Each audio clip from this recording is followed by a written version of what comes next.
The scorpion king action और adventure से भरपूर फिल्म द स्कॉर्पियन किंग 2002 में आई थी, जिसका रन टाइम है 1 घंटा 32 मिनट। IMDb पर फिल्म को 5.5 की रेटिंग मिली है।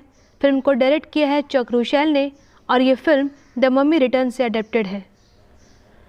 कहानी की शुरुआत में बताया गया है कि यह वक्त 1000 साल पहले का समय है, यानी वो समय जब मिस्र के पिरामिड भी नहीं बने थे। यहाँ के लोग कबीलों के रूप में रहते थे और उसी समय वहाँ एक और कबीला आता है जिसका सरदार मेमनोन था। उसने एक एक करके सभी कबीलों पर आक्रमण किया और बाद में उस स्थान पर कब्जा कर लिया, और उसकी जीत का कारण एक जादूगरनी थी। क्योंकि वह मेमनोन को उसकी हार या जीत के बारे में पहले ही भविष्यवाणी कर देती थी, इसलिए मेमनोन उसी के अनुसार अपनी योजनाएं बनाता था। कुछ स्वतंत्र कबीले ऐसे थे जो वहां से चले गए थे क्योंकि वे कबीले मेमनोन का सामना करने को तैयार नहीं थे, और जिसका कारण भी वह जादूगरनी ही थी, क्योंकि वे जानते हैं कि वह अपने जादू से भविष्यवाणी करके मेमनोन को सब कुछ बता देगी। लेकिन इन कबीलों में एक कबीला ऐसा भी था जो मेमनोन से लड़ने को तैयार था। इसीलिए उस कबीले का सरदार और कबीलों के 3 हथियारों को वहाँ बुलाता है। ये 3 सरदार बहुत बड़े लड़ाकू होते हैं, लेकिन इन तीनों के पूरे कबीले पहले ही ख़त्म हो गए थे। बस वे 3 ही बचे थे और वे बचपन से ही हथियारे थे। उनमें से सबसे निडर और जो फिल्म का हीरो भी है, उसका नाम मथायूस है। जो सरदार इन तीनों को बुलाता है और मथायूस को बताता है कि यह आपका काम है कि आपको जादूगरनी को मारना है, और सरदार उसे 20 कीमती पत्थर भी देता है, और ये 20 कीमती पत्थर उनके खजाने की आखिरी दौलत थी। तब मथायूस उस सरदार से कहता है कि तुम्हारा काम ज़रूर होगा, लेकिन सरदार का बेटा अपने पिता के फैसले से संतुष्ट नहीं था। अगली सुबह मथायूस अपने साथी और भाई के साथ उस स्थान पर पहुंचता है जहां राजा मेमनोन रुके थे। फिर ये 3 जादूगरनी की तलाश करने लगते हैं। इससे पहले ये जादूगरनी तक पहुंच पाते, मेमनोन के सिपाही इन्हें देख लेते हैं और उन पर तीर चलाने लगते हैं। मथायूस का साथी मौके पर ही मर जाता है और उसके भाई को बंदी बना लिया जाता है। लेकिन मथायूस जादूगरनी के टेंट में पहुंच जाता है। जैसे ही वह जादूगरनी को तीर मारने जा रहा है, तब वह मथायूस से कहती है कि तुम्हारे साथ धोखा हुआ है। इससे पहले वो जादूगरनी को मार पाता, मेमनोन के सैनिक वहाँ पहुँच जाते हैं, जो मथायूस को पकड़कर राजा मेमनोन के पास ले जाते हैं। सरदार का बेटा भी वहाँ आ चुका होता है। दरअसल सरदार का बेटा यहाँ इसलिए आया था क्योंकि उसने अपने पिता को मार डाला था और अब वह मेमनोन का साथी बन चुका था। ये उसी सरदार का पुत्र था जिसने जादूगर को मारने के लिए मथायूस और उसके साथियों को यहाँ भेजा था। मेमनोन यहाँ पर मथायूस के भाई को उसकी आंखों के सामने मार देता है। इसके बाद वह मथायूस को ख़त्म करने जा ही रहा था, लेकिन जादूगरनी मेमनोन को रोक देती है और वह उसे कहती है कि यदि तुम इसको मार दोगे तो हमें इसके भयंकर परिणाम भुगतने होंगे, और जो कुछ हमने जीता है हम सब कुछ खो देंगे, क्योंकि मुझे इसके बारे में पता चल गया है कि गॉड के अच्छे लोगों में से एक है। इसका मतलब है कि गॉड उस पर बहुत दयालु है। तो मेमनोन जादूगर की बात मान लेता है। इसका मतलब है कि वह मथायूस की जान नहीं लेता, लेकिन वो मथायूस को पनिशमेंट के तौर पर सजा देता है और मथायूस और एक चोर को पृथ्वी के टीले के नीचे दबा देता है। अब मथायूस को इस चोर के बारे में कोई जानकारी नहीं थी। उनके आसपास कई खतरनाक कीड़े थे जो इन दोनों की ओर बढ़ रहे थे। ये कीड़े इतने डेंजर थे कि खाने के बाद इंसान को कंकाल में बदल सकते हैं, लेकिन वह चोर खुद को छुड़ाने में कामयाब हो जाता है और वह मथायूस को भी उस जगह से निकाल कर बचा लेता है। अब मथायूस अपने भाई और साथी का बदला लेना चाहता है, इसलिए वह अपने साथ चोर के राज्य में चला जाता है। इसके बाद सीन पर मेमनोन आता है जो बाकी बचे किंगडम पर भी कब्जा करना चाहता है, लेकिन जादूगरनी उसे ऐसा करने से मना करती है। वह सलाह देती है युद्ध से शांति और सुकून प्राप्त नहीं की जा सकती। इस पर मेमनोन कहता है कि मैं पूरी दुनिया का राजा बनना चाहता हूँ और मैं राजा बनकर तुमसे विवाह करूँगा। लेकिन जादूगरनी उससे कहती है अगर मैं तुम्हारे साथ कोई संबंध बना लूँगी तो मेरी भविष्यवाणी करने की क्षमता अन्य शक्तियों से समाप्त हो जाएंगी। इस पर मेमनोन कहता है अगर मैं एक बार सब हासिल कर लूँ तो उसके बाद मुझे तुम्हारे किसी भी प्रकार की पावर की आवश्यकता नहीं होगी। अब मथायुस और वह चोर दोनों उस राज्य में प्रवेश करते हैं जहां मेमनोन रहता था। एक बच्चा मथायुस के कीमती पत्थरों को छीनकर भाग जाता है, लेकिन मथायुस उस बच्चे को पकड़ लेता है। वह बच्चा चूंकि उसी किंगडम का था, इसलिए उसे उस स्थान के कोने कोने का पता होता है। तो मथायुस उस बच्चे से मेमनोन के महल में घुसने का रास्ता पूछता है। फिर वह बच्चा उसे महल में ले जाता है, जहां उनकी मुलाकात एक बुजुर्ग से होती है जो बारूद बनाता था। अब ये ओल्ड मैन भी मेमनोन से नफरत करता था, क्योंकि उसके साथ मेमनोन का रवैया बहुत अच्छा नहीं था। वह चाहता है कि बारूद निर्माण के बाद वह इस बारूद का इस्तेमाल मेमनोन के खिलाफ करेगा। फिर मथायुस उस बूढ़े आदमी से पूछता है कि इस समय मेमनोन कहाँ होगा। वह बारूद बनाने वाला उससे कहता है मेमनोन अभी अपनी तलवारबाजी का अभ्यास कर रहा होगा। तब यह बालक मथायुस को उस स्थान पर ले जाता है, लेकिन मथायुस उस बच्चे को ऊपर जाने से पहले एक कीमती पत्थर दे देता है और मथायुस उससे कहता है इसे रख और यह तुम्हारा इनाम है। ऊपर चढ़कर वह मेमनोन को निशाना बनाना शुरू कर देता है, इससे पहले कि मथायुस मेमनोन पर अपना तीर चलाता है। लेकिन उसी वक्त मेमनोन के सैनिक उस बच्चे को पकड़कर उसके पास ले जाते हैं, क्योंकि उसके पास वह कीमती पत्थर था। ये वही पत्थर था जो मथायुस ने उस बच्चे को दिया था। तब मेमनोन के सैनिक उस बच्चे का हाथ काटने लगते हैं, तो मथायुस मेमनोन को छोड़कर अपना निशाना उस हथियार पर लगाता है जिससे उस बच्चे का हाथ काटा जा रहा था।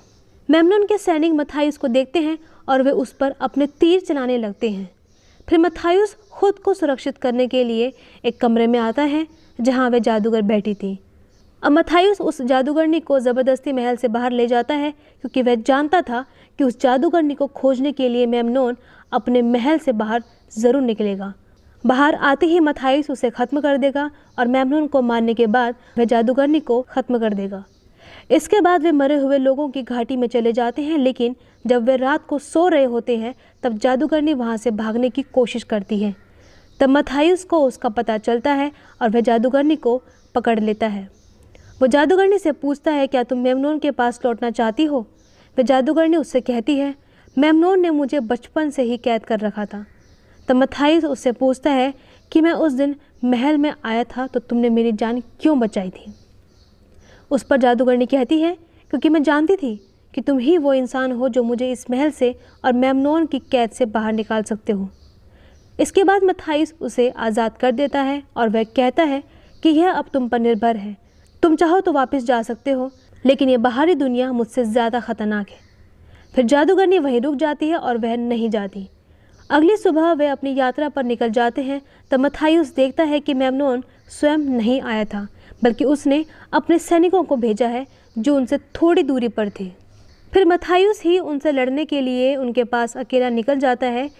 वो अपनी आँखों को एक कपड़े से कवर कर लेता है। दरअसल मथायुस को इस बात का ज्ञान है कि रेगिस्तान में तूफान आने वाला है, इसलिए वह अपनी आँखों को रेत से बचाने के लिए ढक लेता है। जब वह उन सैनिकों के पास पहुँचता है तो रेगिस्तान में एक बड़ा तूफान आता है। इससे मेमनोन के सैनिकों की आंखों में रेत भर जाता है और वो कुछ भी नहीं देख पाते। इसका लाभ उठाकर मथायुस एक एक कर उनका अंत कर देता है। वह आदमी जो मेमनोन का विशेष परिचारक है, उसे मेमनोन ने अपने ख़ास बंदे को एक तीर दिया था जिसको बिच्छू के जहर में डुबोया गया था। वो ख़ास बंदा मरने से पहले उस तीर को मथायुस के पैर में मारता है। इससे मथायुस के पूरे शरीर में जहर फैल जाता है, लेकिन जादूगरनी अपने जादू के ज़रिए उसके शरीर से सारे जहर को दूर कर देती है। इससे मथायुस की जान बच जाती है। फिर मथायुस एक पक्षी के माध्यम से मेमनोन को यह संदेश भेजता है कि उसके सभी सैनिक मारे गए हैं, लेकिन मेमनोन यहाँ अपने साथियों से झूठ बोलता है कि मथायुस उस युद्ध में मारा गया। मेमनोन के साथी बार बार जादूगरनी के बारे में पूछ रहे थे।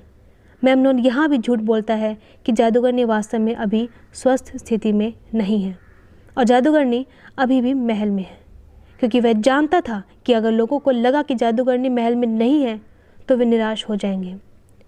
दूसरी ओर मथायुस जादूगरनी और चोर जो उनके साथ थे वे पानी की तलाश में रेगिस्तान में भटक रहे हैं। अचानक धमाका होता है। जब वे ध्यान से देखते हैं तो उन्हें वही बारूद बनाने वाला बूढ़ा मिलता है।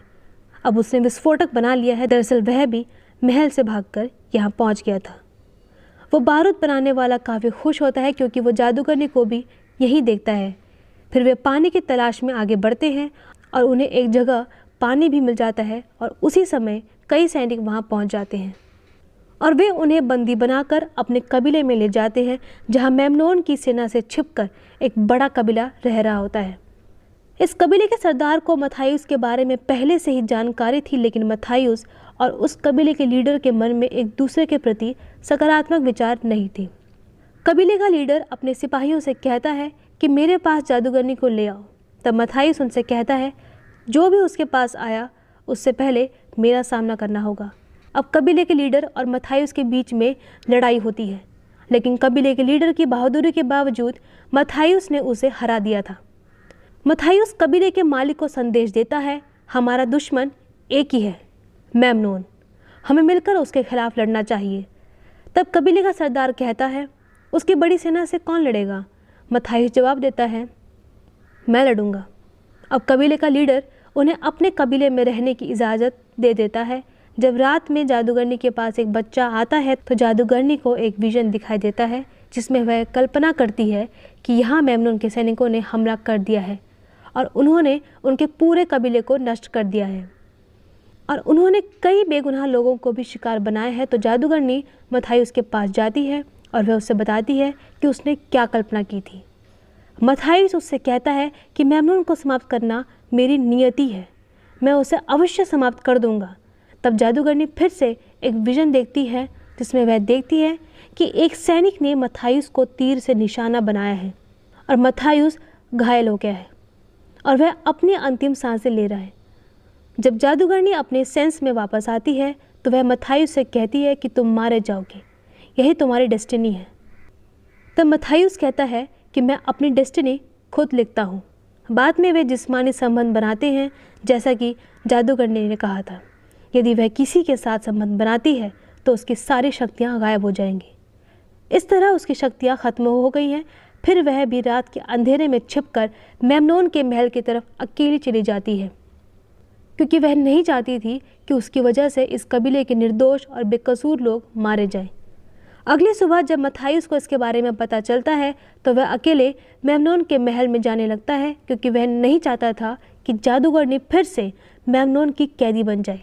इसी बीच यहाँ कबीले का लीडर आके बोलता है मथायुस से कि हम भी इसमें आपकी सहायता करेंगे। फिर मेमनोन के महल का व्यू दिखाया जाता है, जहाँ मेमनोन के सैनिक बार बार जादूगरनी के बारे में पूछ रहे हैं, क्योंकि अगले दिन इनको अटैक करना था, लेकिन मेमनोन के पास उनके सवालों का कोई जवाब नहीं होता है। इसी बीच जादूगरनी वहाँ पहुँच जाती है और वह सबसे कहती है कि हम कल की लड़ाई में विजयी होंगे, दुश्मन खुद यहाँ पहुँचेंगे। अब मेमनोन को यहाँ जादूगरनी पर शक है कि उसने कहीं अपनी शक्तियाँ खो तो नहीं दी, इसलिए वह 6 घड़ों को जांचने के लिए जादूगरनी के सामने ले आता है।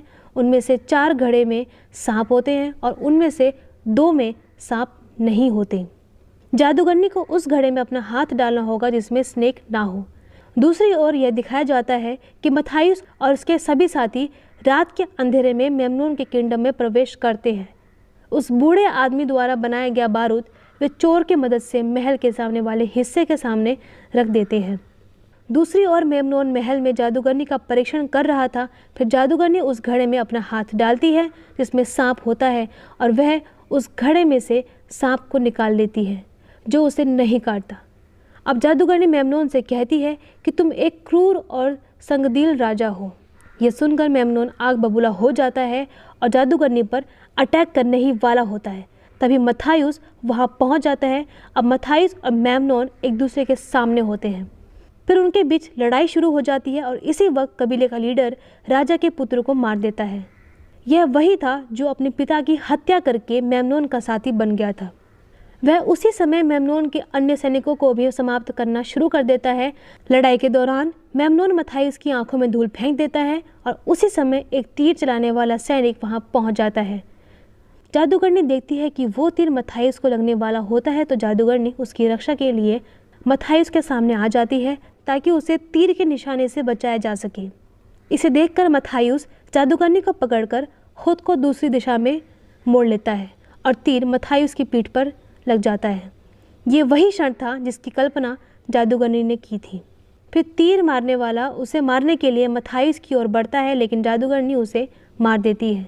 अब मथायुस बुरी तरह घायल हो गया था। अब मथायुस एक तीर और धनुष उठाता है और अपनी पीठ में फंसा हुआ तीर उसकी हेल्प से बाहर निकालता है और वो इस खून से रंगे हुए तीर से मेमनोन को निशाना बनाता है और मेमनोन अपनी तलवार की सहायता से ऐसे तीरों को रोकने में माहिर था, इसलिए इस समय भी वह तीर को रोकने का भी प्रयास करता है।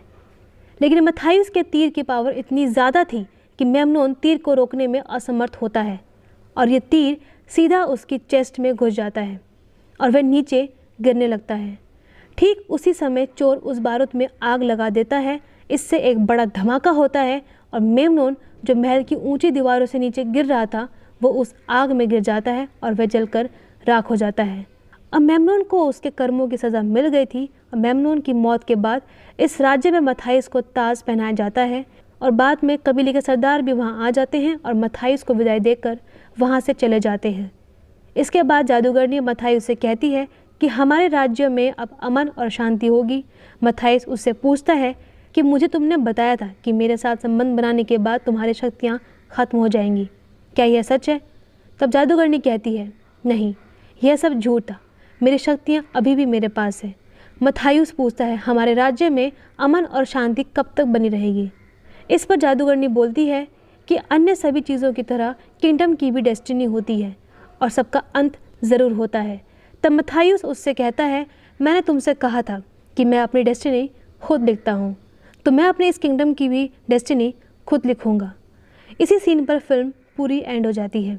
फिल्म का बजट था 60 मिलियन और बॉक्स ऑफिस कलेक्शन था 180.6 मिलियन।